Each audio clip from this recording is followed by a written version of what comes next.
this is, they told us this was the guitar duets workshop, which I guess means guitar picking and singing in the duet style. So we'll do a little bit of that. And I suppose we'll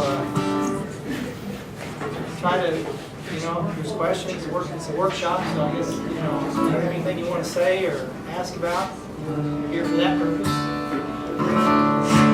We'll start off with a little old-time fiddle number, a little twin guitar picking here.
Arkansas Traveler.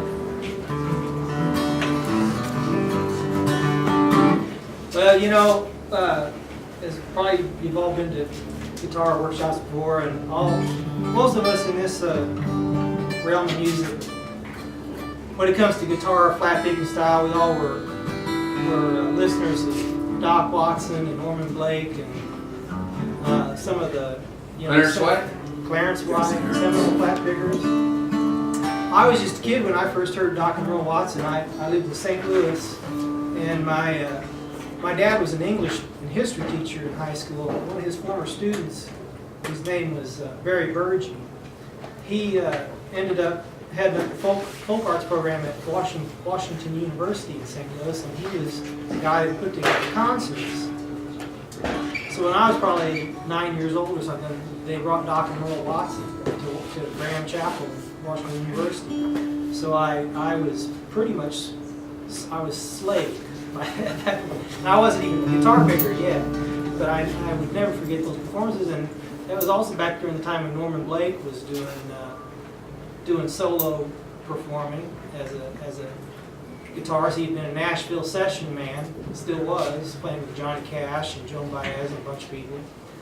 cutting records. But Norman was also doing college programs and things of that nature, and so he was a big influence. Also, big influence on songwriting and that kind of stuff too. So that's how I got my start in it, really playing the guitar, listening to those guys. Yeah, it was, for me too, it was very similar. I lived in Washington, D.C., grew up there most of my early years in the D.C. area, and there were so many great festivals around there, and got to see the Stanley Brothers, and Doc Watson would come to play at the Smithsonian, and so you see that kind of live music as a kid, you get pretty inspired. And the great thing about Doc, for me, was that he could do just about everything with a guitar, finger pick, flat pick, and then his voice was real appealing to me, that deep baritone resonant voice. And I think, along with my dad, who was also a guitar player and would drag me around to these bluegrass festivals, Doc was my biggest influence. I think if you get a chance to see live music, like this great festival here, and it definitely inspires you. I come away from a festival, even if I just go to spectate and I'm not even performing at a festival, I like to come away with some ideas on playing or songwriting or whatever, and it's always a good thing to hear as much live music as you can. And I know a bunch of them brought guitars, so I think everybody wants to play, right? So I mean, don't feel shy. You can get up here closer, grab a straight back chair, and we don't mind if you join in. We really, that's what we're here for. We don't play anything that's that hard, really. I mean, it's just straight ahead kind of stuff. The way you play it's hard. But let's do So Long Arizona. Sure. D, one, two, Let's do E flat. It's a bit better for mine. So Peter and I, we've been playing together for a long time, 25 years now. We've played together. And as you know, we talk about our influences. His dad was a big influence, and his dad was a songwriter as well as a guitar player. And he loved the old time music. And this is a song also as relates to our playing here in Arizona and making up songs about the Southwest. This was on. This was the title track for our So Long Arizona record. We just love singing this song, trying to do it in the kind of classic duet style. It really features a lot of cross picking on the guitar. And what Peter and I do, as many folks do, when you got two guitars, sometimes we'll voice them a little bit differently. One of us capo, one of us not. You don't have to, but it adds a little bit of different color when you got two guitars going on.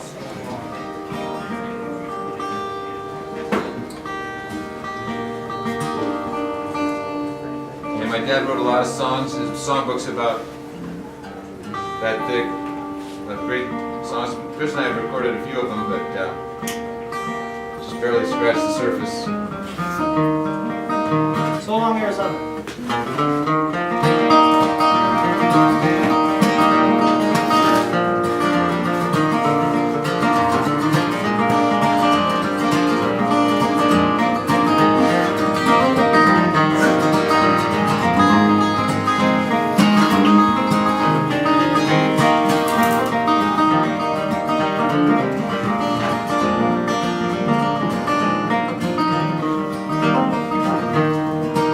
So long, Arizona, no more to be alone. We're together again.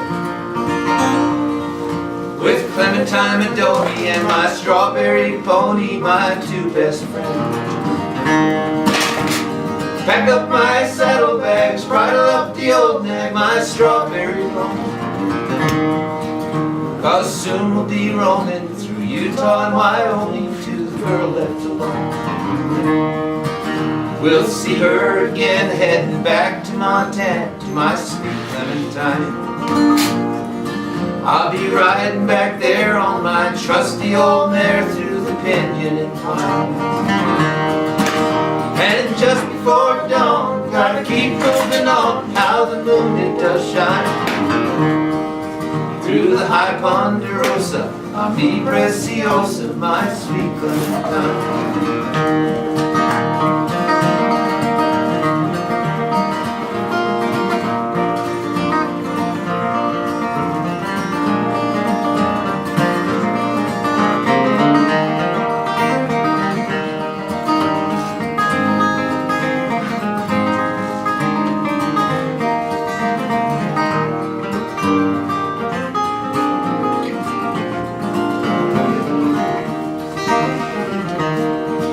Yes, we're moving along. We've been lonesome too long for no reason, alright.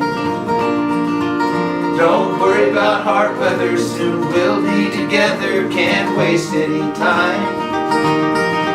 Shakes her long, shaggy mane like she's going insane. My old strawberry woman.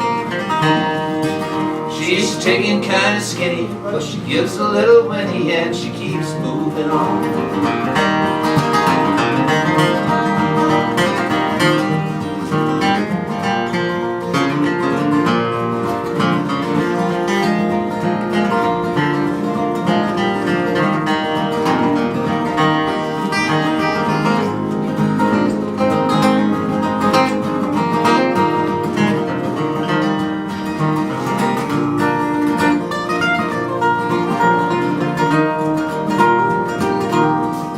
But for her there's a plan on that green pasture land when I get her back home.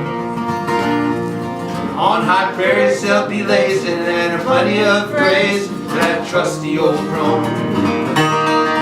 When we're back on the farm, away from all harm, it's there we will find Mr. Spruce and the aspen, my little darling, I'm clasping my sweet Clementine.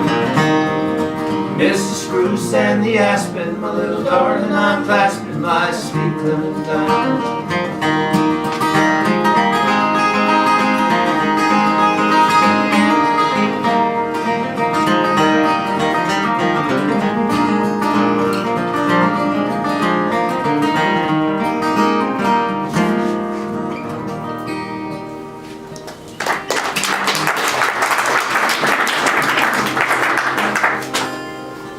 Oh yeah. So long, Arizona. If there's a rule of playing with people, what would, like, #1 rule with, like, company and whatever, how it is, you know? Listening, I think, is just the main thing. And backing off a little bit when somebody else is taking a ride, listening to the vocal and trying to blend, letting the vocals, you know, not collide, but cooperate, letting them. Chris and I have sung together, like you said, for 25 years, so we sort of anticipate a little bit with what's about to happen and what's going on. But if you, whoever you sing with and play with, the key is listening and being supportive. Like I try to quiet down a little bit when Chris is taking a solo, and he quiets down for me. So it's a little bit of dynamics involved. And, Fluid, yeah. Well, you know, it's like, you know, bluegrass and a lot of music here, it's very testosterone driven sometimes. You know, it's very high energy, and you know, that's part of it too. But I think, you know, ultimately, from where I come from, I just like the songs, you know, and I think the singer ought to be front and center. And so when you're accompanying other people and when you're accompanying vocal music, you should always remember, if you can't hear the singer, then you're too loud. You know, it's pretty hard to get out in the campgrounds and stuff. And a lot of people, they just, you know, they're just wanting to play hard and fast and whatever. And you know, there's time for that. And there's time to be listening to what's going on around you. And I think with Peter and I, we've always just, I think because we have always been listening to people like Dr. Merle and people that are singers too. You know, you never forget that that's really the focal center of it all. So that's where I come from. I noticed that you and Peter had your capo in different positions. He was on the first fret and you were on the third. Yeah, we played that in E flat, and which is doesn't provide a lot of open strings if you play without a capo. But it's just a comfortable key for me to sing the lead on and for Chris to sing harmony. So for me, I like that position with the open fourth string. And he played it in a C position on the 3rd fret, and it provides a little bit of a different texture between the guitars, different voicings. I've seen an open and 5th fret before, but I haven't seen first and third. Open and 5th, putting the capo on the 5th fret and playing in the C position. The capo can be your friend or your enemy. You gotta watch your tuning a lot, you know, and capo on. So Yeah, you'll that's see it. run into problems with that sometimes.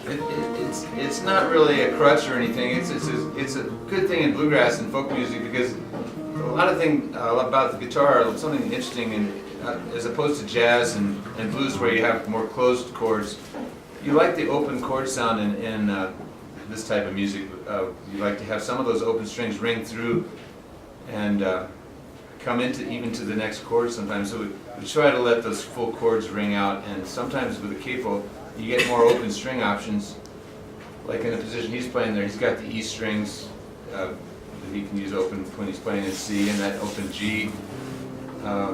What's the third string in other words, and I've got the open 4th and 5th strings. It just it helps to get the guitar to be a more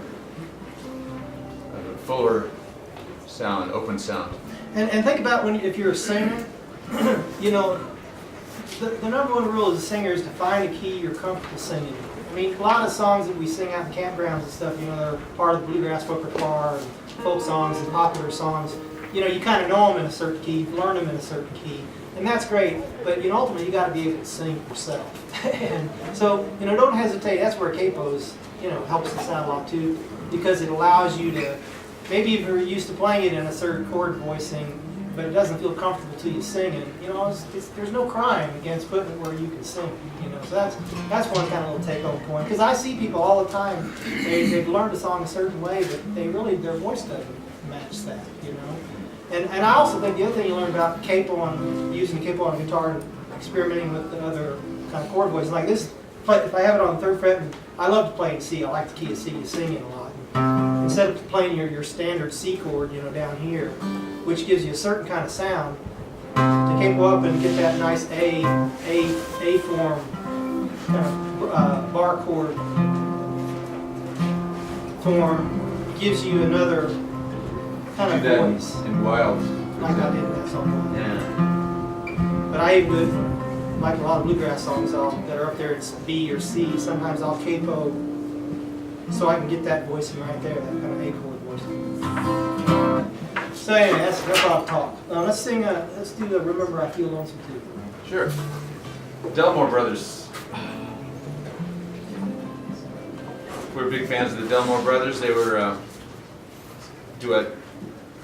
You heard them on board radio if you're around in the 1940s.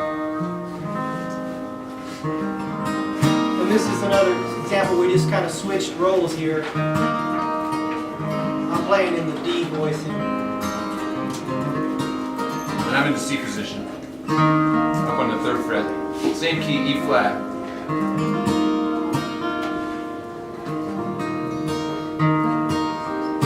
Remember I Feel Lonesome Too is the name of this song. All right, get on.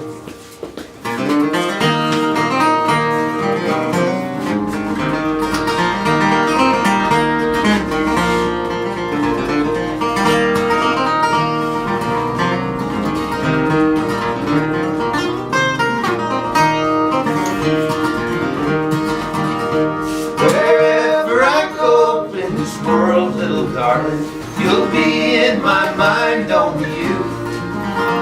I'll never forget you as long as I'm living. Remember, I feel lonesome too. I know I'm to blame for the way that we're parting, but honey, I love only you. So give me a chance just to prove I'll do better. Remember, I feel lonesome too.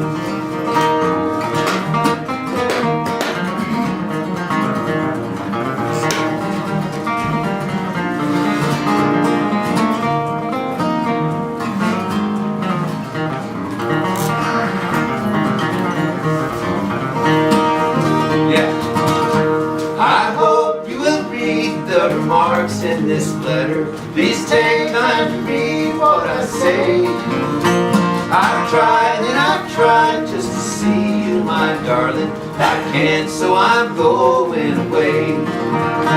Wherever I go in this world, little darling, you'll be in my mind, only you. I'll never forget you as long as I'm living. Remember, I feel lonesome too. I know I'm to blame for the way that we're parting, but honey, I love only you. So give me a chance just to prove I'll do better. Remember, I feel lonesome too.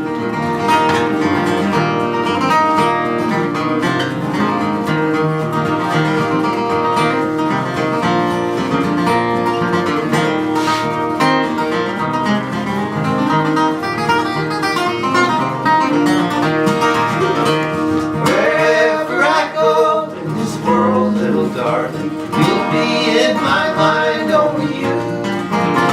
I'll never forget you as long as I'm living. Remember, I feel lonesome too.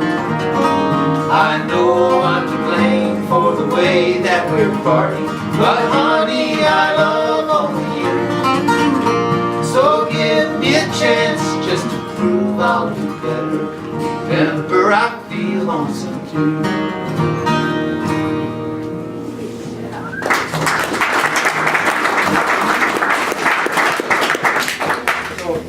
It looks like you're alternating between what would be a lead and a rhythm part. Is it pre-planned or it just happens and you switch back and forth?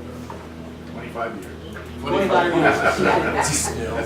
Yeah, I mean, we have, we sometimes know which one's going to do the solo at a different time.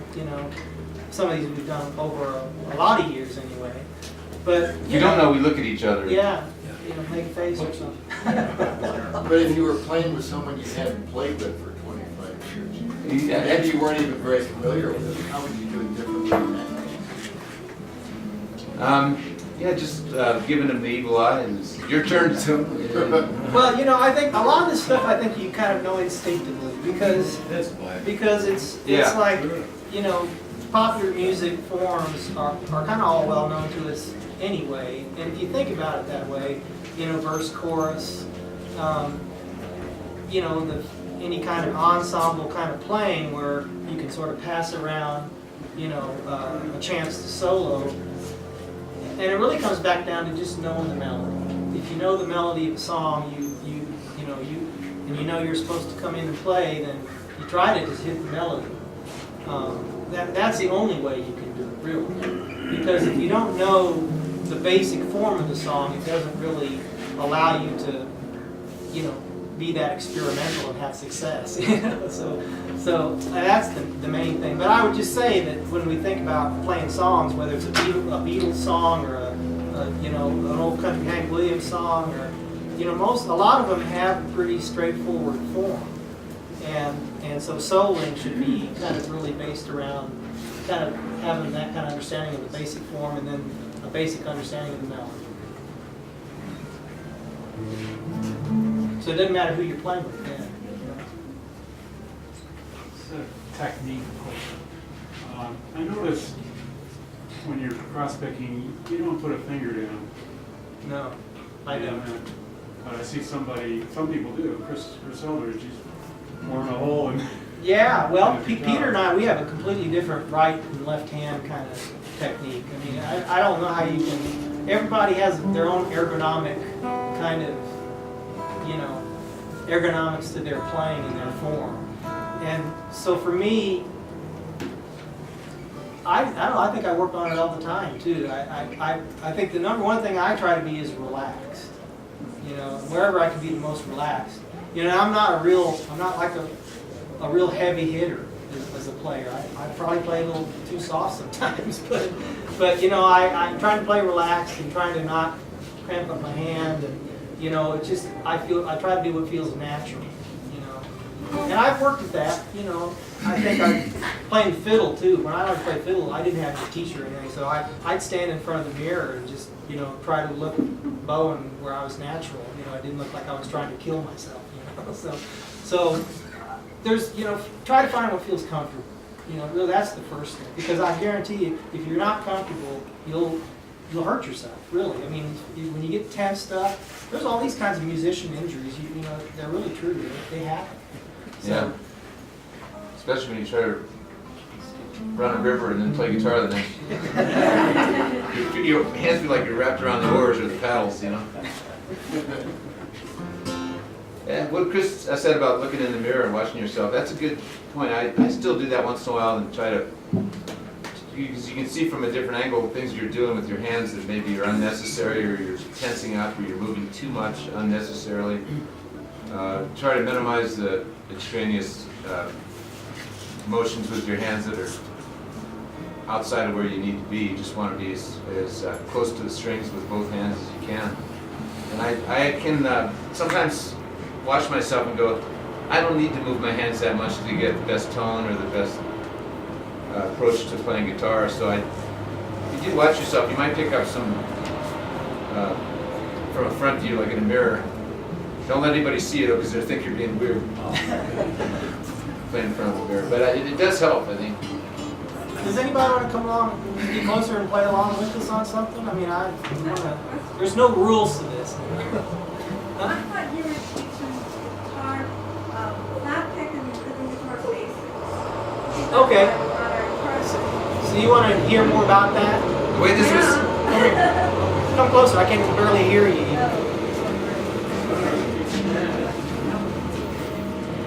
No, I just thought you were going to teach. flat picking and rhythm guitar basics for Rather than just download duets. questions, and I was, Oh, you're looking it up in the program? Yeah, that's what it says. Flat picking and rhythm guitar basics for duets. I'm not sure.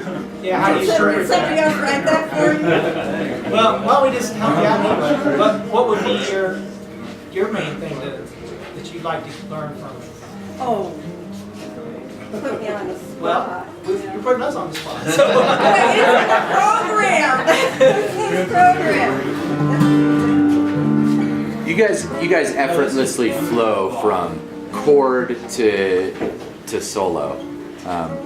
Are you, like, in your mind, are you fusing, I guess, like, are there certain scales that you're playing that are like standard bluegrass scales, or are you just sort of like picking along what the chord is in your head?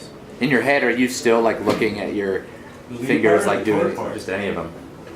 Well, so I think that, at least speaking for myself, I'm thinking about the chord progression. Okay. Definitely, especially if I'm moving. Joe Pass used to say, the great jazz guitarist. He said, and this is kind of embarking from the solo to the rhythm part. Yeah. He said every solo should have a good beginning and a good ending. Uh-huh. So in other words, maybe what you're thinking when you're soloing is you want to end the solo in a way that is clear, and then generally if let's say the melody note is you end up on a D, let's say, well then, and you're playing in the key of D, then you're right there, your chords right there, you can go right back into your rhythm mode then. And I'd also just say, sometimes you worry too much about these things because a lot of times less is more. And like if I'm playing with somebody like Peter who's got this big guitar sound, I don't have to do too much, because part of the fluidity and the smoothness of it is just not getting all scrambled up together. So if I end something, and he's, pounding away, then I can just kind of come back in there where it feels good, So I think it's easy to play too much sometimes. Okay. Because the more you're filling up stuff, the less clear it is. So that'd be my take on that. You commented about Peter's big sound. To what extent is that physical technique? To what extent is that the instrument? Just sort of personal style? Because I hear it. It's kind of audible too. It's a little bit more of a fuller, sort of a boomier sort of a sound. Is that your instrument, Peter? It is a great guitar, yeah. It's Is that the just, one that got stolen that one time? that one there is the one that got Oh, stolen. okay. Yeah. But I got it back. Right. Happy day. I was looking for stuff about you on YouTube, and the video comes right up. Actually, we finally wrote a song about that. But, it's been a matter of just working on, as Chris said, being relaxed, but still incorporating some amount of.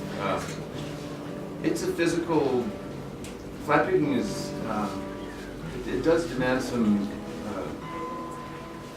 strength of forearm but it's a combination of having a relaxed hand and wrist and arm, like Chris said, and not being tense, but then I still try to get a little bit of that, especially on the down pick strokes, get a little bit of force.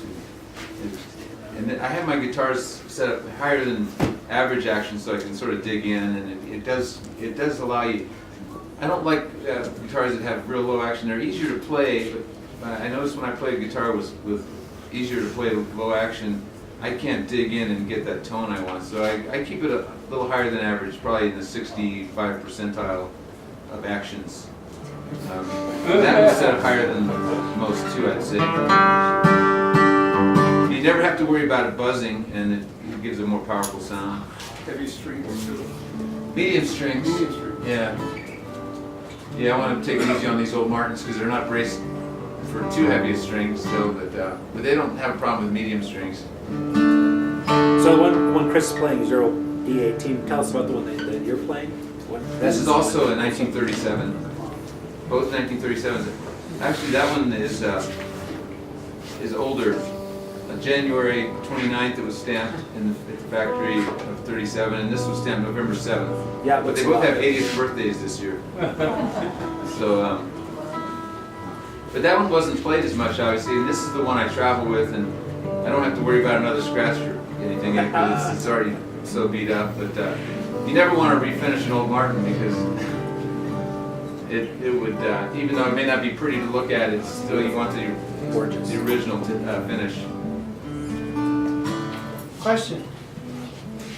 Okay, well then I'm usually stuck playing rhythm because I don't know how to flat pick anything else. So, and even when I'm playing rhythm, why do you look so surprised? And even when I'm playing rhythm, I'm not always hitting the bass note that I want. So. That's just a matter of practicing like a rhythm stroke and keeping a relaxed wrist, but finding the place you want to be without moving too much. So if I was going to set the rhythm for Chris to sing something like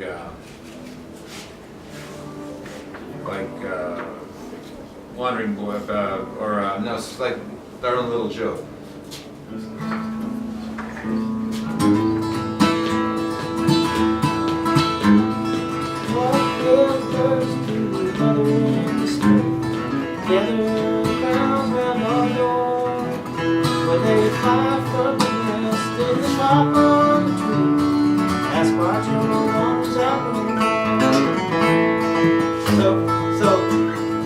We'll get back to it. We'll play that song. But I want to be more specific with your questions. I want you to try this. If you're worried about, remember if we're doing just a standard 4/4 time signature song,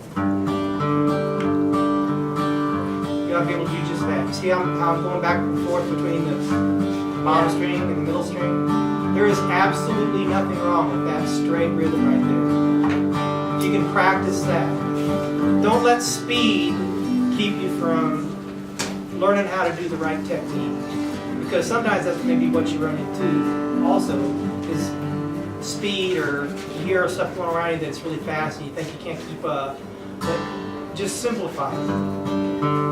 Because when you're playing rhythm guitar, honestly, a lot of times you don't have to hear that much, but you do want to know where the pocket is on the rhythm, right? So that's just a downstroke on the I don't really have much trouble with that. It's making sure I want to hit And it's the just- specifics, the specific string. Yeah. Well, that's where you have to. You have to.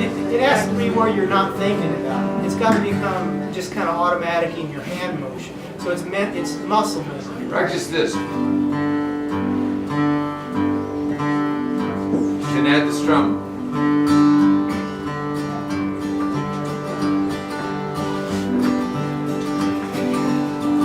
But even keep the strum simple. I mean, you could just even keep it at a downstroke until you're comfortable with Yeah. that. And then you can add another upstroke or whatever.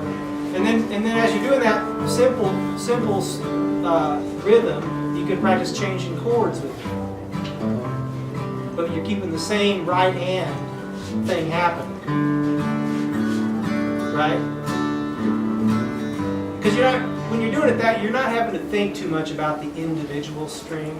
Because even like sometimes I might go, I might hit that instead or something. It's like, it's not that important. But what is important is just the time. Well, it's important if you know you want to hit that note. It is. And that's what I'm asking about. Well, again, you have to practice. You just have, like he's saying, just do that kind of thing. So it's more automatic and you're not having to think about it. There's another way of playing rhythm without even, sometimes when you're playing with a bass player, if you have a bass player in your band, you don't have to do that 1-5 thing. You can just.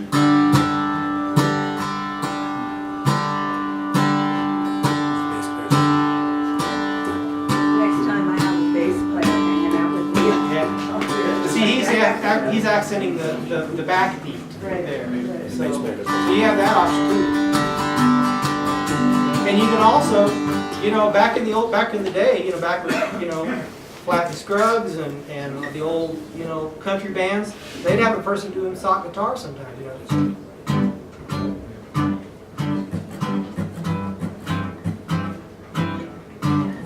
So there's on the backbeat, and they're just doing those closed voicings, just to give it, sort of like the mandolin does, So that's another way to approach, and there's nothing wrong with it. Well, except if you're playing and singing, you're the one playing and singing. Yeah, it's got to be a little bit more than that. Well, yeah, but if you're playing by yourself, if you're wanting to be the singer, then you've got to learn how to feel comfortable singing your song with your guitar, in a way that you like to play it. That's where it becomes down to the individual. I'm not asking you to play like me. You have to play like you want to play with your singing. We had a question here too. Kind of in line with yours, but you didn't get into it, is the dynamics of the playing, which brings out so many voices. Can you just give us a general on that? Yeah. Something like Carter Family's song, like Bury Me Beneath the Willow, that's Silver, Colorado, and I was. Okay. Do Silver, Colorado. So I just play a real soft open strum. Chris takes the solos on this one, and if I'm using dynamics the way I should be, you can hear the pretty melody, the Carter Family style melody in this song. We actually did it a little while ago, but it's got a nice melody. You don't have to do anything other than the melody on it. Like when I hear Wildwood Flower or Bury Me Beneath the Willow or any of those Carter Family style songs, I just want to hear the melody, pure and simple. And this is an example of that. And the way Chris plays it is real exemplary for that style of just melody playing. Fifth fret? Yeah, I'm on the third fret in a D position. He's on the fifth fret in the C position. I'm key of F. If you listen to Mother Maybelle, she used the C voices on the guitar a lot. Of course, what she used to do is tune down the old Gibson guitar archtop she had, and she'd tune it down, to this open C or like a third down from standard, something like that. But she was playing out of that C voicing, so you'll find that's how you. Of course, she was playing finger style, and I was playing with the flat pick, but trying to get that kind of feel, It almost sounds like an auto harp if you listen to it. And that's the other advantage of the capo is that allows you to do that voicing, and it kind of gives you that more kind of bell-like sound. It gives you a little bit of different flavor.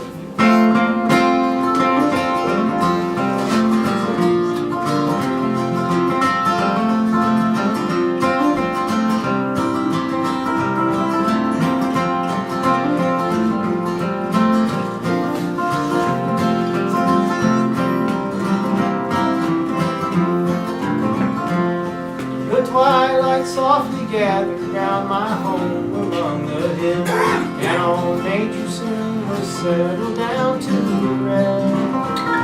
While I sit and sadly ponder, and my heart with longing fills, as I often think of one that I love best. We were wedded in springtime, and our hearts they knew no pain. Fair nature seemed to smile on us that day.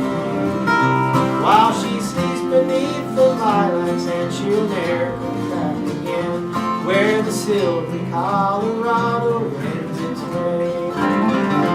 There's a sob on every breeze, and a sigh comes from the trees, and the mockingbirds they sing a sad way. For the flowers creep no more around my cheerless cabin door, where the silver Colorado winds its way.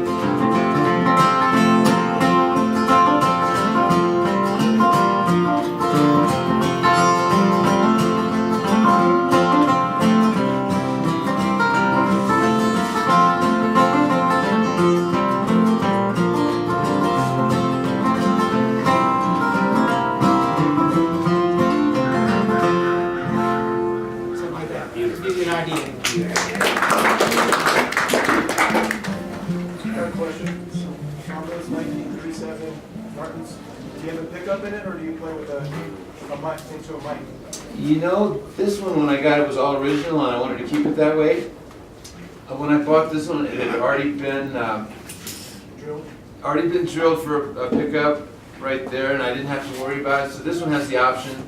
I didn't plug it in today, and I usually don't. There's certain festivals like Telluride and where they don't really have a handle always on miking guitars because everything's at such a high volume and in-your-face volume with drums. And if I play with an electric band and I try to play this through a mic, it's hard. Disaster. Yeah. So I have the option with this guitar, and I didn't have the guilt and anxiety of having to drill that hole because it was already there.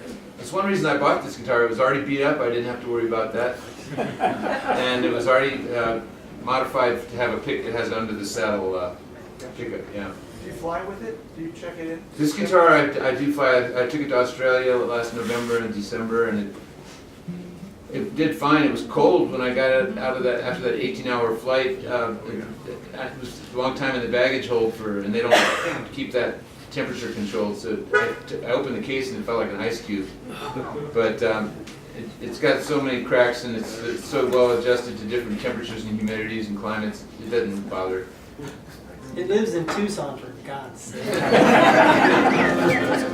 was the name of that song? That was called Silvery Colorado. That's on Chris's CD called Heart of the Country. Record that. But if you don't have the Carter Family complete box set, by gosh, you need to go get it. Oh, you have it, okay. Yes. I got a question for Peter. You're on your right hand technique. You're doing some upstroke with your ring and little finger. Yes, I do that. You have your nails thrown out a little bit, so you're hooking it with your fingernail. A little bit, yeah. I have. I try not to break them too much.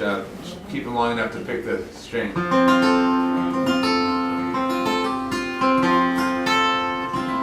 So yeah, yeah.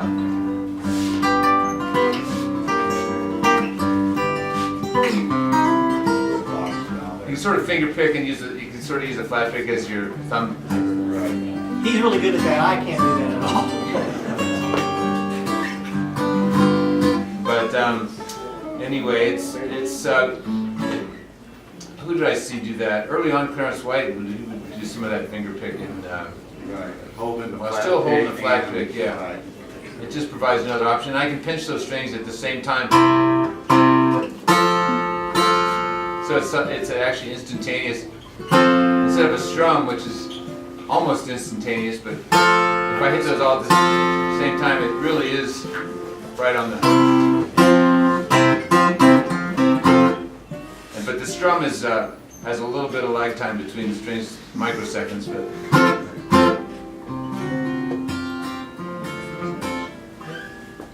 Anything else?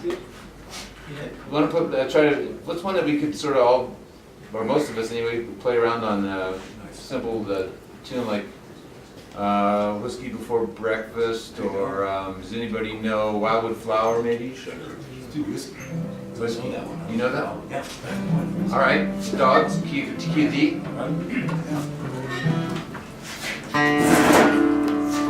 I'll start it out, not too fast.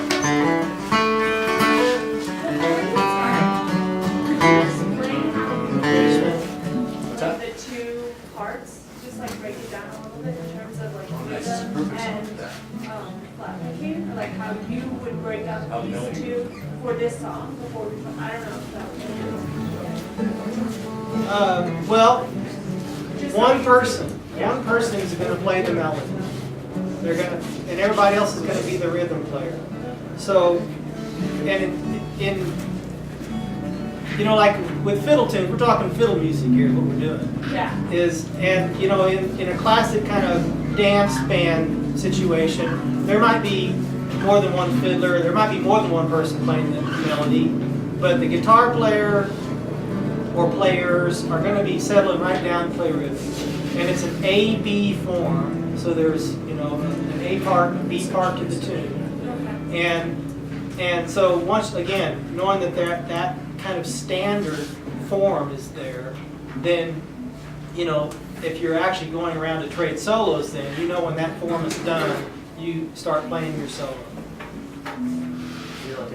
But is there different chords that would be played by the rhythm This was- than by this the was A, flat B, B. picking? Or No. is No, no. flat picking the solo? Flat picking is just describes the style of guitar playing where you're holding the flat pick. Okay. That's all that means. Okay. Follow along with this. So the chords to the song remain the same no matter what you're doing. Do most of you know Whiskey Before Breakfast? Okay. Whoever wants to solo, I will let you take a solo. The second part goes like this, watch it. This is where we go to.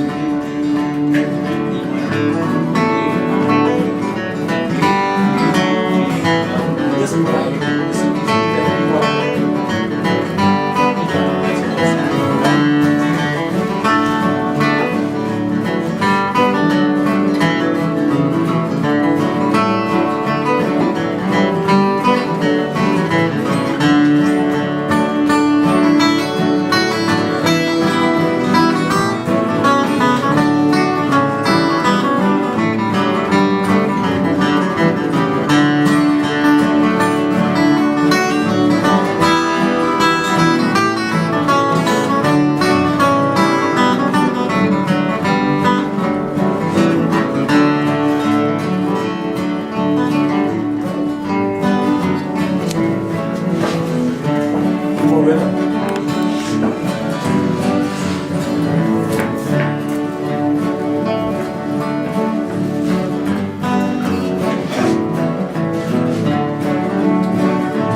can't play the guitar like this.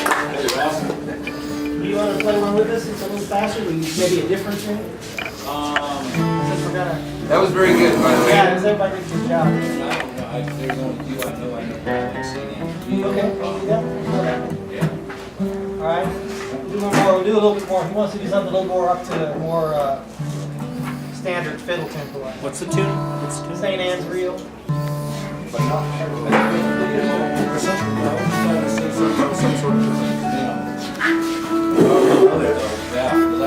You know, everybody did a really good job, and you know, not everybody played it exactly the same way, and it doesn't have to be. As long as you follow form. And It was great to look out and see the different techniques. Fred has you all on video now.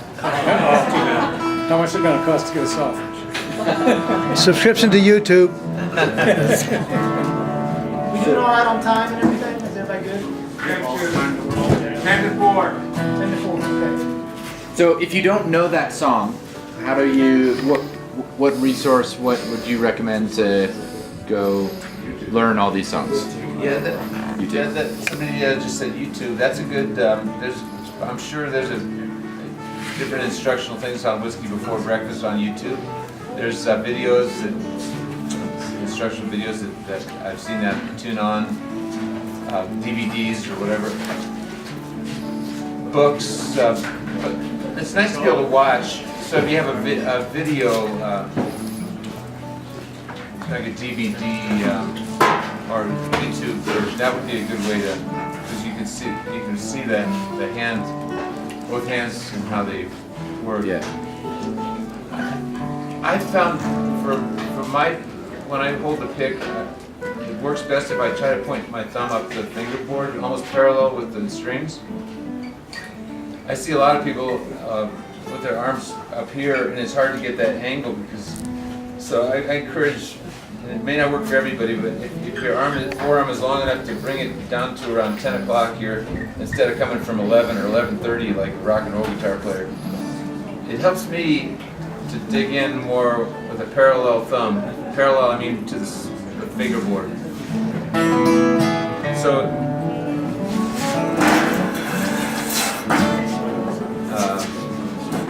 try it, and if it doesn't work for you, abandon it, but it's definitely something that has helped me, is to keep my my forearm close to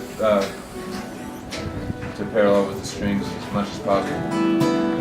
We'll do one or two more for you here. We'll do one that's a little more up tempo. Don't forget, we're going to be doing this next year, hopefully through the museum, a river trip or hiking trip that's going to have music and stuff. So we got a little sign-up sheet we had after the show this afternoon, and just to put your email on if you want more information about that stuff, because it's going to be fun. I need a wheelchair. Not that accurate. They'll be all outfitted and everything, and that'd be fun. So we want to try maybe 2 or 3 times down St. Anne's and. Sure. St. Anne's Reel? You want to kick it off? Hell no. I'll kick it off. I can once I get off the tempo, I can probably.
$2 bill and say goodbye. All right, we'll do a bluegrass song.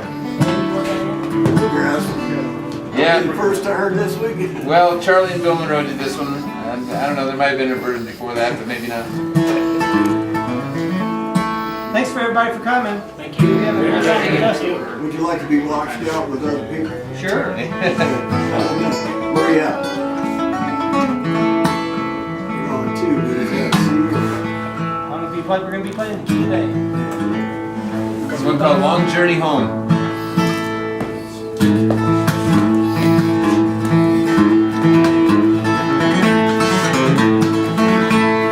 Cloudy in the east and it looks like rain. Looks like rain, boys, looks like rain.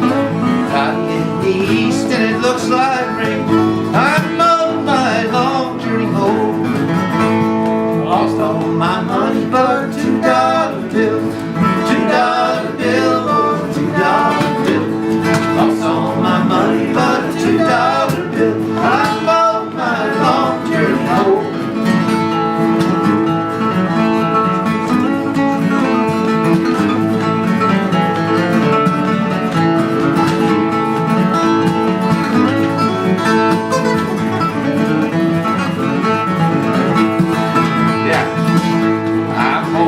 Lonesome and I wanna go home,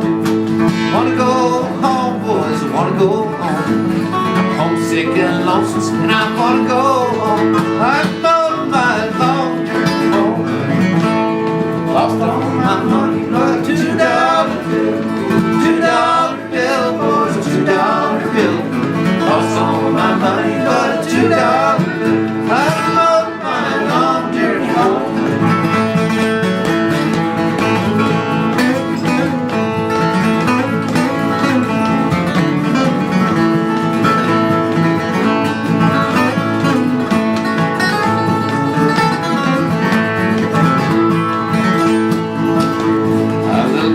Waiting on down the line, boys, on down the line.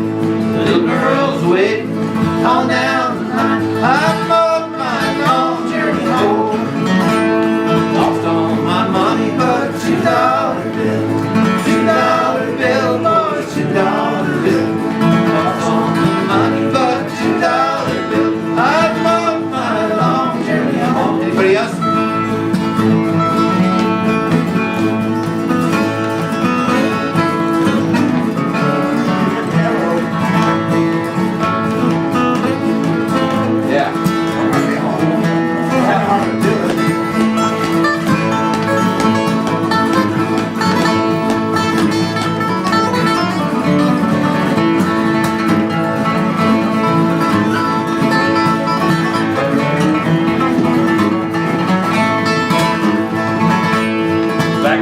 Rising, and it surely is a train.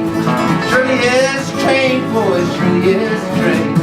Black smoke's rising, and it surely is a train. I'm on my long journey home.